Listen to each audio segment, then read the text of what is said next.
दोस्तों आज हम बात करने जा रहे हैं एक ऐसे भयंकर युद्ध की जिसने पूरी दुनिया के रोंगटे खड़े कर दिए।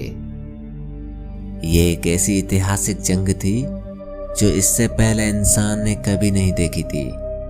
इस जंग में करीब 20 मिलियन लोग मारे गए थे और करीब 21 मिलियन लोग इस बैटल में घायल भी हुए। कई एंशंट एम्पायर्स जो सदियों से चली आ रही थी वो भी टूटकर खत्म हो गई। ये बैटल 1914 से लेकर 1918 के बीच लड़ी गई थी, जिसको बाद में वर्ल्ड वार 1 का नाम दिया गया था। दोस्तों इस वीडियो में हम बात करेंगे कि वर्ल्ड वार 1 शुरू कैसे हुआ, इसके मेन रीजंस क्या थे और कौन से कंट्रीज ने इस महायुद्ध में हिस्सा लिया था।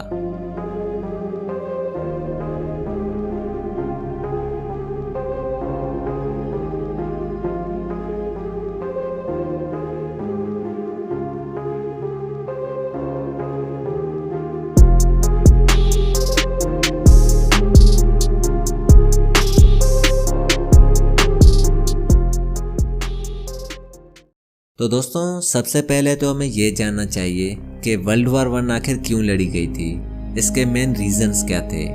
तो दोस्तों इसके 4 मेन रीजंस बताए जाते हैं: नेशनलिज्म, एम्पेरियलिज्म, मिलिट्रिज्म और अलायंसेस।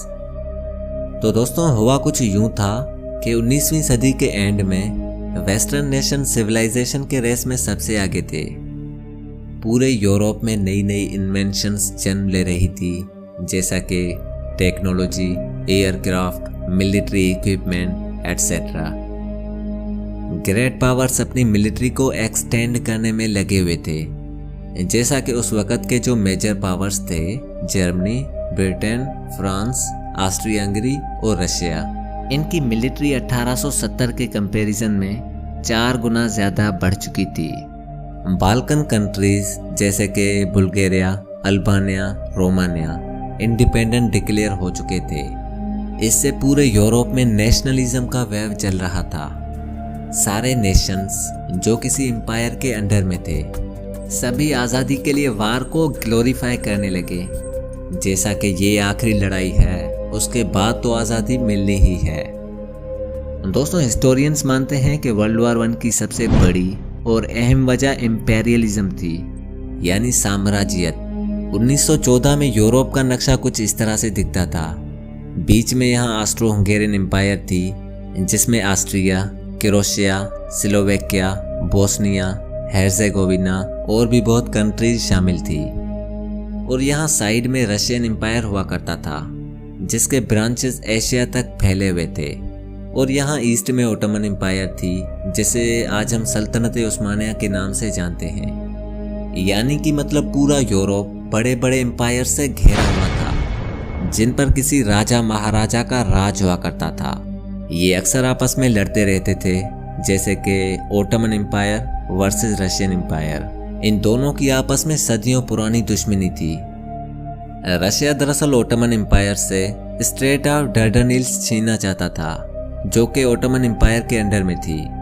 ये एजियन सी और सी ऑफ मारमारा को कनेक्ट करती है। यूं समझें कि ये एक गेटवे है मेडिटेरेनियन सी टू ब्लैक सी। ये लोकेशन ट्रेड के हिसाब से काफ़ी अहम थी। और दोस्तों इस वार की एक और वजह थी अलायंसेस, जिन्होंने पूरी दुनिया को 2 ग्रुप्स में बांट दिया था। जैसा कि 1907 में एक ट्रीटी साइन की गई थी, जिसका नाम था ट्रिपल इंटेंटे अलायंस, जिसमें फ्रांस, रशिया और ग्रेट ब्रिटेन जैसी कंट्रीज शामिल थी। और दूसरी तरफ था ट्रिपल अलायंस, जिसमें इटली, जर्मनी और ऑस्ट्रो हंगेरियन एम्पायर शामिल थे। इन्होंने एक दूसरे के साथ मुआहदे कर लिए थे कि अगर कभी भी कोई भी देश हम में से किसी के साथ फाइट करता है तो हम सबको साथ मिलकर उसके खिलाफ ऐलान जंग करना पड़ेगा। कुल मिला के अब पूरे यूरोप में जंग जैसी सिचुएशंस क्रिएट होने लगी थी। यूं समझें कि एक डायनामाइट का पहाड़ बन चुका था, बस उसको आग के चिंगारी की जरूरत थी, जो उसको मिली 28 जून 1914 को, जब ऑस्ट्रो हंगेरियन एम्पायर का प्रिंस फर्डिनांड अपनी बीवी सोफी के साथ बोस्निया विजिट करने के लिए जाते हैं। और वहां पर एक 19 साल का स्टूडेंट जिसका नाम गवरीलो प्रिंसिप था, वो गोलियां चला देता है इन दोनों पर, जिससे मौत हो जाती है ऑस्ट्रो हंगेरियन एम्पायर के प्रिंस की।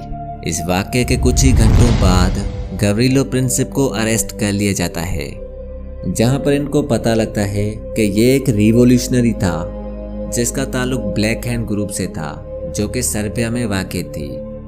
दोस्तों, दरअसल बोस्निया ऑस्ट्रो हंगेरियन एम्पायर से आज़ादी लेना चाहता था, जिसमें इनकी मदद कर रहा था सर्बिया। जब ये बात ऑस्ट्रो हंगेरियन एम्पायर के लोगों को पता चली तो वो गुस्से से आग भगोला हो गए। हर तरफ कबीले जमा होने लगे कि अब हम सर्बिया को नहीं छोड़ेंगे। फाइनली ऑस्ट्रो हंगेरियन एम्पायर ने 28 जुलाई 1914 को जर्मनी के साथ मिलकर सर्बिया पर धावा बोल दिया।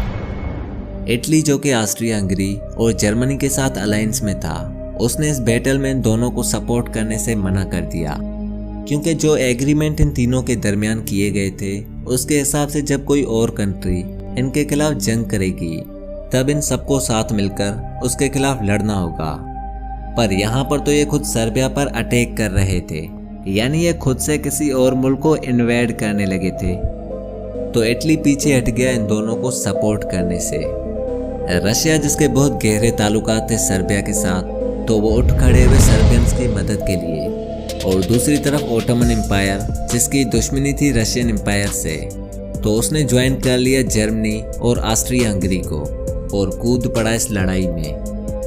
दोस्तों, अब दो ग्रुप्स ऑफ कंट्रीज तैयार हो गई, जिनमें एक तरफ थे अलाइज और दूसरी तरफ थे एक्सिस। एक्सिस में जो देश आते थे वो थे ऑस्ट्रिया हंगरी, जर्मनी और ओटोमन एम्पायर, और अलाइज में जो देश आते थे वो थे ब्रिटेन, फ्रांस, रशिया, यूएसए और जापान। दरअसल यूएसए और जापान ने भी वार के आखिर में अलाइज पावर को ज्वाइन कर लिया था।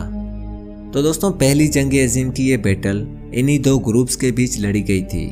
वैसे वर्ल्ड वॉर 1 से जुड़ी काफ़ी इंटरेस्टिंग चीज़ें हैं, लेकिन अगर मैं सब कुछ बताने बैठ गया तो घंटों लंबा ये वीडियो हो जाएगा। बट फिर भी मैं आपको कुछ इंटरेस्टिंग फैक्ट्स बताने की कोशिश करता हूँ जो कि वर्ल्ड वॉर 1 में घटित हुई थी। Fact number 1। दोस्तों, वर्ल्ड वॉर 1 की पहली लड़ाई सर्बिया और ऑस्ट्रो हंगेरियन एम्पायर के दरमियान लड़ी गई थी, जिसमें सर्बिया के तकरीबन 5,25,000 लोग मारे गए थे, जो कि इनकी आबादी का चौथा हिस्सा था। कहा जाता है कि 1918 आते आते सर्बिया के टोटल मेल पॉपुलेशन में से 40% मेल पॉपुलेशन मारी गई थी। Fact number 2।